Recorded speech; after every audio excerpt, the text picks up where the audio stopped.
Hello guys, ಎಲ್ರಿಗೂ ನಮಸ್ಕಾರ. Welcome back to Akshata Kannada vlog. ಯಾರೆಲ್ಲ ನನ್ನ ಚಾನಲ್ನ ಸಬ್ಸ್ಕ್ರೈಬ್ ಮಾಡಿದಿರೋ ವೀಡಿಯೋಸ್ನ ನೋಡ್ತಾ ಇದ್ದರೆ ಪ್ಲೀಸ್ ನನ್ನ ಚಾನಲ್ನ ಸಬ್ಸ್ಕ್ರೈಬ್ ಮಾಡಿ ವೀಡಿಯೋಸ್ನ ನೋಡಿ. Thank you. ಹಾಗೆಯೇ ಯಾರಾದರೂ ವೆಜಿಟೇರಿಯನ್ಸ್ ಈ ವಿಡಿಯೋಸ್ನ ನೋಡ್ತಾ ಇದ್ದರೆ ಈ ವಿಡಿಯೋಸ್ ನಿಮಗೋಸ್ಕರ ಅಲ್ಲ, ಇದು ಬಿಕಾಸ್ ಇದು ನಾನ್ ವೆಜ್ ರೆಸಿಪಿ ಇದೆ ಇದರಲ್ಲಿ. ಸೊ ವೆಜಿಟೇರಿಯನ್ಸ್ ಯಾರಾದರೂ ನನ್ನ ವೀಡಿಯೋಸ್ನ ನೋಡ್ತಾ ಇದ್ದರೆ ಪ್ಲೀಸ್ ಸ್ಕಿಪ್ ಆಗಿ, ವಿಡಿಯೋಗೊಂದು ಲೈಕ್ ಕೊಟ್ಬಿಟ್ಟು ಸ್ಕಿಪ್ ಆಗಿ. Thank you. ಅಮ್ಮ ಮನೆಯಿಂದ ನನಗೆ ಈ ಸಲ ಜಾಸ್ತಿ ಆ ವೀಡಿಯೋಸ್ನ ತೊಗೊಳಕ್ಕಾಗಿಲ್ಲ. ತುಂಬ ಅಂದರೆ ತುಂಬಾ ಬ್ಯುಸಿ ಇದ್ವಿ, ಹಾಗಾಗಿ ವೀಡಿಯೋಸ್ನ ಜಾಸ್ತಿ ತೊಗೊಳಕ್ಕಾಗಿಲ್ಲ. ಇಲ್ಲಿ JCB ಸ್ವಲ್ಪ ಕೆಲಸಕ್ಕೆ ಬಂದಿತ್ತು, ನಾನು ನೋಡ್ತಾ ಇದ್ದೆ, ಹಾಗೆ ಅದೊಂದು ಕ್ಲಿಪ್ಪಿಂಗ್ ತೊಗೊಂಡೆ. ತುಂಬಾ ಬಿಸಿಲು, ಜಾಸ್ತಿ ಬಿಸಿಲು, ಸುಡ್ತಾ ಇತ್ತು ಆ ಥರ ಬಿಸಿಲು. ಆ ದಿವಸ ನಾನು ಫಿಶ್ ಮಾರ್ಕೆಟ್ಗೆ ಹೋದವಾಗ ಒಂದು ಕ್ಲಿಪ್ಪಿಂಗ್ಸ್ ತೊಗೊಂಡಿದ್ದೆ. ಫಿಶ್ ಮಾರ್ಕೆಟ್ಗೂ ಹೋಗೋಕ್ಕೂ ಮೊದಲು ನಾನು ಇಲ್ಲಿ ಐಸ್ ಕ್ರೀಮ್ ತಿನ್ಕೊಂಡ್ವಿ, ತುಂಬ ಬಿಸಿಲಿತ್ತು ಅಂತ ಅಂದ್ಬಿಟ್ಟು ಒಂದು ಐಸ್ ಕ್ರೀಮ್ ತಿಂದ್ವಿ. ಪಾಪಗೊಂದು 2 ಸ್ಪೂನ್ ತಿನ್ನಿಸಿದ್ದೆ, ಅವನು ಟೀ ಶರ್ಟ್ ಎಲ್ಲ ತುಂಬಾ ಗಲೀಜು ಮಾಡ್ಕೊಂಡ್ಬಿಟ್ಟಿದ್ದ. ಅಲ್ಲಿ ಟಿಶ್ಯೂ ಕೇಳಿದ್ವಿ, ಒರೆಸಿದ್ವಿ, ಅದು ಇನ್ನೂ ಸ್ಪ್ರೆಡ್ಡಾಗಿ ಹೋಗ್ಬಿಡ್ತು. ಅವನಿಗೆ ನಾವು ಐಸ್ ಕ್ರೀಮ್ ಎಲ್ಲ ತಿನ್ನಿಸ್ತೀವಿ, ಚಾಕ್ಲೇಟ್ ಕೂಡ ತಿನ್ನಿಸ್ತೀವಿ. ನಾವೇನು ತಿಂತಾಯಿದ್ರು ನಾನ್ ವೆಜ್ ಬಿಟ್ಬಿಟ್ಟು ಬಾಕಿ ಏನು ತಿಂತಾಯಿದ್ರು ಒಂದು ಸ್ವಲ್ಪ ತಿನ್ನಿಸ್ತೀವಿ. ಅದು ಸಹ ಮೀನು ತುಂಬಾ ಚೆನ್ನಾಗಿ ಬಂದಿತ್ತು. ಬಂದರಿಗೆ ಹೋಗಿದ್ದೆ ನಾನು, 1 ಅವರ್ ಬಂದರಿಗೆ. ಅಲ್ಲಿ ನಮ್ಮ ಮಾಮ ಸಿಕ್ಕಿತ್ತು, ಅವ್ರು ಹೇಳ್ತು ತುಂಬಾ ಚೆನ್ನಾಗಿ ಮೀನು ಬಂದಿದೆ ಇವತ್ತು ಅಂತ ಅಂದ್ಬಿಟ್ಟು ಹೇಳ್ತು. ಮೀನು ರೇಟ್ ಕೂಡ ಅಷ್ಟೇ ನಾರ್ಮಲ್ ಆಗಿತ್ತು, ತೊಂದರೆ ಇಲ್ಲ. ನೋಡಿ ಎಷ್ಟು ದೊಡ್ಡ ಅಂಜಲೆಲ್ಲ ಇತ್ತು. ನಮ್ಗೆ ಅದಷ್ಟು ತೊಗೊಂಡೋದ್ರೆ ಜಾಸ್ತಿ ಆಗಿಬಿಡುತ್ತೆ, ಯಾರೂ ಜಾಸ್ತಿ ಮೀನು ತಿನ್ನಲ್ಲ. ಮತ್ತು ನನಗೆ ಚಿಕ್ಕದ ಮೀನು ಬೇಕಿತ್ತು. ದೊಡ್ಡ ಮೀನು ನಾನು ಇಲ್ಲಿ ಬ್ಯಾಂಗ್ಳೂರಲ್ಲೂ ಕೂಡ ತಿಂತೀನಿ, ಬಟ್ ಚಿಕ್ಕ ಮೀನು ಇಲ್ಲಿ ಬ್ಯಾಂಗ್ಳೂರಲ್ಲಿ ಸಿಗಲ್ಲ. ಅಲ್ಲಿಗೆ ಹೋದಾಗಲೇ ತಿನ್ಕೊಬೇಕು. ಇಲ್ಲೆಲ್ಲ ಕಟ್ಟಿಂಗ್ ಮಾಡಿ ಕೊಡ್ತಾರೆ ಅವರು ಫಿಶ್ನ, ಇಲ್ಲಿ ಕಟ್ಟಿಂಗ್ ಮಾಡಿ ಕೊಡ್ತಾರೆ. ಆಮೇಲೆ ಇಲ್ಲಿ ಅವರು KGಯಲ್ಲಿ ಫಿಶ್ನ ಸೇಲ್ ಮಾಡ್ತಾರೆ. KGಯಲ್ಲಿ ಫಿಶ್ ತೊಗೊಂಡ್ರೆ ನಮಗೂ ಸ್ವಲ್ಪ ಓಕೆ ಅಂತ ಅನಿಸುತ್ತೆ. ನೋಡಿ ಎಲ್ಲ ಥರದ ಮೀನು ಇತ್ತು, ಕ್ರ್ಯಾಬ್ ಇತ್ತು, ಆಮೇಲೆ ಪ್ರಾನ್ಸ್ ಇತ್ತು, ಎಲ್ಲ ತುಂಬಾ ಫ್ರೆಶ್ ಆಗಿತ್ತು.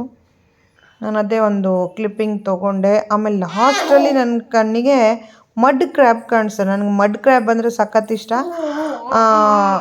ನನಗೆ ಇವನು ವಾಯ್ಸ್ ಓವರ್ ಕೊಡ್ತಾ ಇಲ್ಲ ಇವತ್ತು. ಸೊ ನನ್ನ ಕಣ್ಣಿಗೆ ಇದು ಮಡ್ ಕ್ರ್ಯಾಬ್ ಬಿದ್ದಿರೋದ್ರಿಂದ ನಾನು ಬಿಟ್ಟಿಲ್ಲ. ಇದು ಚಿಕ್ಕದಿದ್ರೆ ನಾನು ತಿನ್ನಲ್ಲ, ಇದು ಮೀಡಿಯಮ್ ಸೈಜಲ್ಲೇ ಇತ್ತು. ಹಾಗೆ ಮನೆಗೆ ತಂದು ಅದನ್ನು ನಾರ್ಮಲ್ ಅಂದರೆ ಈಸಿಯಾಗಿ ಮಾಡಿಕೊಂಡೆ. ನಾನು ಮಡಿಕೆಯಲ್ಲಿ ಮಾಡೋಣ ಅಂತ ತುಂಬ ಮನಸ್ಸಾಯಿತು ನನಗೆ. ಸೊ ನಾನು ಮಡಿಕೆಯಲ್ಲಿ ಮಡ್ ಕ್ರ್ಯಾಬ್ ಸುಕ್ಕ ಹೇಗೆ ಮಾಡಿಕೊಂಡೆ ಅಂತ ತಿಳಿಸ್ತಿದ್ದೀನಿ ಇಲ್ಲಿ. ಫಸ್ಟು ಅದು ವಾಶ್ ಮಾಡಿಕೊಂಡು ಅದರಲ್ಲಿರೋ ನೀರನ್ನೆಲ್ಲ ಗ್ಯಾಸ್ ಆನ್ ಮಾಡಿಟ್ಬಿಟ್ಟು ಅದರಲ್ಲಿರೋ ನೀರೆಲ್ಲ ಡ್ರೈ ಆಗಂಗೆ ವೇಟ್ ಮಾಡಿದೆ. ಆಮೇಲೆ ಅದರಲ್ಲಿ ಸ್ವಲ್ಪ ಆಯಿಲ್ ಹಾಕ್ಕೊಂಡೆ. ಟೊಮೆಟೊ ಇರಲಿಲ್ಲ, ಸೊ ಈರುಳ್ಳಿ ಒಂದೇ ಕಟ್ ಮಾಡಿ ಹಾಕ್ಕೊಂಡೆ. ಎಣ್ಣೆಯಲ್ಲಿ ಈರುಳ್ಳಿನ ಫ್ರೈ ಮಾಡಿದ್ದು. ಅದು ಮಡಿಕೆ ಅಲ್ವಾ, ತುಂಬ ಬೇಗ ಫ್ರೈ ಆಗಿಬಿಡುತ್ತೆ. ಹಾಗೆ 2 ಹಸಿಮೆಣಸು ಹಾಕ್ಕೊಂಡೆ. ಒಂದು ಸಲ ಮಿಕ್ಸ್ ಮಾಡಿಬಿಟ್ಟೆ ಅದನ್ನು ನೀಟಾಗಿ. ಅದು ಗಮ್ ಅಂತ ಇತ್ತು. ಮಡಿಕೆಯಲ್ಲಿ ಹಸಿಮೆಣಸು ಈರುಳ್ಳಿ ಎಲ್ಲ ಹಾಕಿರೋದ್ರಿಂದ ತುಂಬ ಚೆನ್ನಾಗಿ ಫ್ಲೇವರ್ ಗಮ್ ಅಂತ ಇತ್ತು. ಶುಂಠಿ ಬೆಳ್ಳುಳ್ಳಿ ಪೇಸ್ಟು 2 ಸ್ಪೂನ್ ಶುಂಠಿ ಬೆಳ್ಳುಳ್ಳಿ ಪೇಸ್ಟ್ ಹಾಕ್ಕೊಂಡೆ. ಹಾಗೆ ಇಲ್ಲಿ ಗರಂ ಮಸಾಲ ಪೌಡರ್ ಯಾವುದಿತ್ತೋ ಅದನ್ನೇ ಹಾಕ್ಕೊಂಡೆ. ಇನ್ನೇನು ಇರಲಿಲ್ಲ ಅಲ್ಲಿ, ಗರಂ ಮಸಾಲೆ ಪೌಡರ್ ಒಂದೇ ಇತ್ತು, ಅದನ್ನೇ ನಾನು ಆ್ಯಡ್ ಮಾಡಿಕೊಂಡೆ. ಈ ಥರ ಮಿಕ್ಸ್ ಮಾಡ್ತಾನೆ ಇದ್ದೆ. ಏನಕ್ಕೆ ಅಂತಂದರೆ ತಳ ಹಿಡ್ದೋಗ್ಬಿಡುತ್ತೆ ಅಂತ, ಮಡಿಕೆ ಅಲ್ವಾ ಅದು ತುಂಬಾ ಬಿಸಿಯಾಗಿರುತ್ತೆ. ಸೊ ಅದ್ರ ಜೊತೆ ನಾನು ಈ ಕ್ರ್ಯಾಬ್ನ ಮಿಕ್ಸ್ ಮಾಡಿಕೊಂಡೆ. ನಾನು ಜಸ್ಟ್ 2 ಕ್ರ್ಯಾಬ್ ತೊಗೊಬಂದಿದ್ದೆ, ಅರ್ಧ KGಗೆ ಬರೀ 2 ಕ್ರ್ಯಾಬ್ ತೊಗೊಬಂದಿದ್ದೆ ಅಷ್ಟೇ, ನೋಡೋಣ ಅಂತ ಅಂದ್ಬಿಟ್ಟು. ಅದು ಒಂದೊಂದು ಸಲ ಅದರೊಳಗಡೆ ಮೀಟ್ ಇರೋಲ್ಲ ಆಯಿತಾ, ಕೆಲವೊಂದು ಸಲ ಮಾತ್ರ ಇರುತ್ತೆ. ಅದು ವೇಟಲ್ಲಿ ಗೊತ್ತಾಗುತ್ತೆ, ಬಟ್ ಇವ್ರು ಯಾರೂ ತಿನ್ನಲ್ಲ ಅಂತ ಅಂದ್ಬಿಟ್ಟು ನಾನು ಬರೀ 2 ಕ್ರ್ಯಾಬ್ ತೊಗೊಬಂದಿದ್ದೆ. ಅದಕ್ಕೊಂದು ಸ್ವಲ್ಪ ಉಪ್ಪು ಹಾಕ್ಕೊಂಡೆ. ಉಪ್ಪು ಹಾಕಿ ನಾನು ಅದು ಕ್ರ್ಯಾಬ್ ಮುಳುಗೋ ತನಕ ನೀರು ಹಾಕ್ಕೊಂಡೆ, ಅದು ಬೇಯಬೇಕು ಅಂತ. ಯಾಕಂತಂದರೆ ಅದರಲ್ಲಿ ಮೀಟ್ ತುಂಬಾ ಚೆನ್ನಾಗಿತ್ತು ಅಂತ ಅಂದ್ಬಿಟ್ಟು ಅದು ಕ್ರ್ಯಾಬ್ ಮುಳುಗುವಷ್ಟು ನೀರು ಹಾಕ್ಕೊಂಡೆ. ಆಮೇಲೆ ಅದಕ್ಕೆ ರೆಡ್ ಚಿಲ್ಲಿ ಪೌಡರ್ ಹಾಕ್ಕೊಂಡೆ. ಅರಿಶಿನ ಹಿಟ್ಟು ಕೂಡ ಅದಕ್ಕೆ ಹಾಕ್ಕೊಂಡೆ.